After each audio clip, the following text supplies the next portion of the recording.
So this here is an acorn squash. It's part of the family of winter squashes. And it is a good source of dietary fiber as well as a good source of potassium, and it's super delicious. The first thing I do when I'm preparing an acorn squash is to wash it really well. And that is a step that you really don't want to skip, because often when you get a squash, it's just covered in dirt, and you might think, oh, well, I'm not going to eat the skin, I don't need to wash it. But if you don't wash it, you're just going to drag the dirt right into your squash when you cut it. And acorn squashes are incredibly hard and can be a little difficult to cut, especially if you don't have a super sharp knife. So one thing you can do is throw it in the microwave for just a couple of minutes, 2 or 3 minutes, and then cut it after that, and that will make your life a lot easier.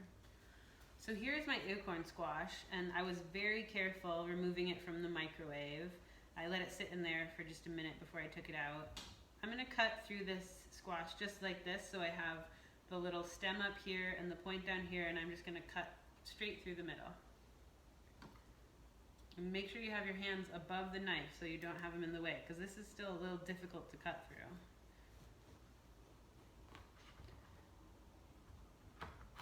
There we go. So there's our squash. We're going to get rid of these seeds just with a spoon, scoop them right out. And do be careful, because this squash will be hot if you microwaved it to make it easier to cut.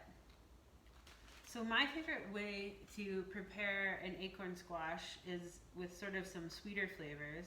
So I take a little bit of butter, just scrape off butter and toss it in the bottom of the squash, right in the hole, in the divot.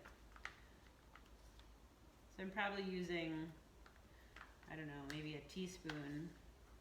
You can melt it and sort of brush it on there as well. And then I'm going to add just a pinch of salt over that. Not too much salt, just a little bit.